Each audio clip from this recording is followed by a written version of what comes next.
Bonjour, c'est Raphaël Andoc, j'ai fait un bac SSVT et je suis dans le groupe C1. Bonjour, je m'appelle Pauline Weiss, j'ai fait un bac SSI et je suis aussi dans le groupe C1. Bonjour, je m'appelle Adrien Tulot, j'ai fait un bac STI2D et je suis aussi dans le groupe C1. Donc on a travaillé sur le moteur asynchrone. Sur la plaque du moteur, on pouvait lire qu'il y a 3 phases sur ce moteur qui fonctionnent avec une fréquence de 50 Hz. Alors la tension en étoile, elle est de 380 volts et en triangle, c'est de 220 volts.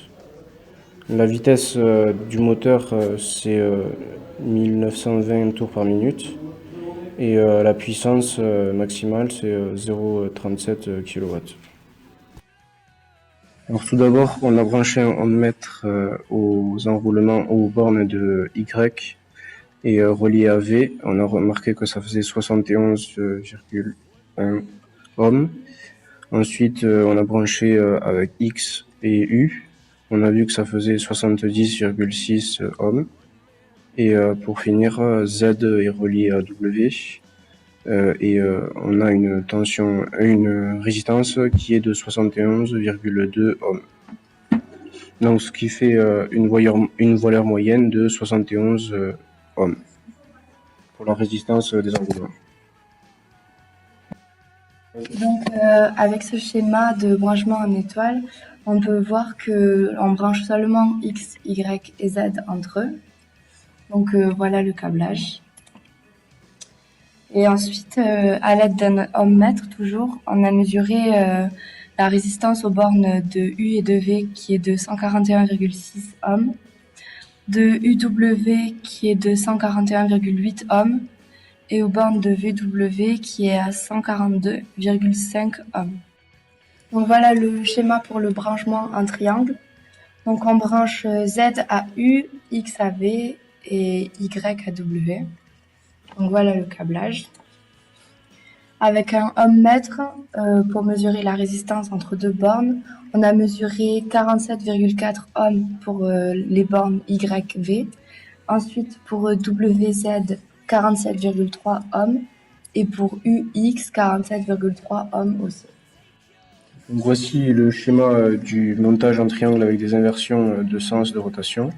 Donc quand on appuie sur le bouton avant, on ferme le contact KM1. Et à l'inverse, quand on appuie sur le bouton arrière, c'est le bouton, le contacteur KM2 qui se ferme. Donc il suffit, pour inverser le sens de rotation de ce type de moteur, il suffit de permuter deux de ces 3 phases. Donc tout d'abord, on branche les 3 phases et le neutre. Donc là, on va relier KM1 et KM2 à F2. Et pour finir, on relie le moteur asynchrone à l'armoire électrique.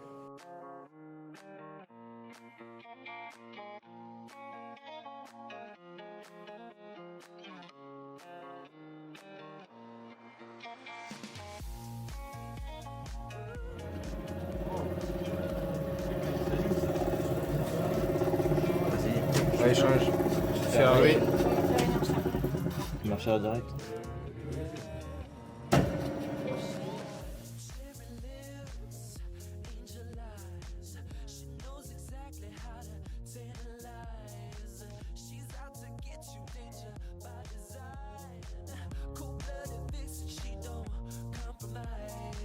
Donc, pour passer de triangle à étoile sur réseau 220-380, on a juste à diviser par racine de 3. Pareil pour passer de triangle à étoile sur réseau 380 et 660. Par contre, pour passer de étoile à triangle, de étoile sur réseau 220-380 à triangle sur 380-660, nous avons réalisé le calcul suivant et donc il faut multiplier par 1,72. Donc pour le réseau 220-380, les valeurs sont inférieures à 2,1, donc elles sont toutes acceptables. Par contre, pour le réseau 380-620, il faut qu'elles soient inférieures à 1,2 et donc on peut seulement câbler en étoile. L'armoire électrique et on peut voir que le schéma de circuit électrique correspond à celui que vous avez ci-dessous. Donc on peut voir qu'en noir, c'est la marche avant, en bleu, ça commande la marche arrière, en rouge, ça commande le mode triangle, et en vert, le mode étoile. Donc et on utilise des contacteurs à verrouillage mécanique pour rendre impossible la marche avant et la marche arrière en même temps, ainsi que le mode triangle et le mode étoile ne soient activés en même temps. Et ainsi que cela permet aussi d'éviter les courts-circuits. Donc nous revoici avec le même schéma que tout à l'heure. Donc ça c'est la réalisation du câblage de la partie puissance avec démarrage étoile triangle. Donc on a toujours KM1 KM2. Donc F1 qui est toujours relié à KM1 et KM2 et F2 aussi.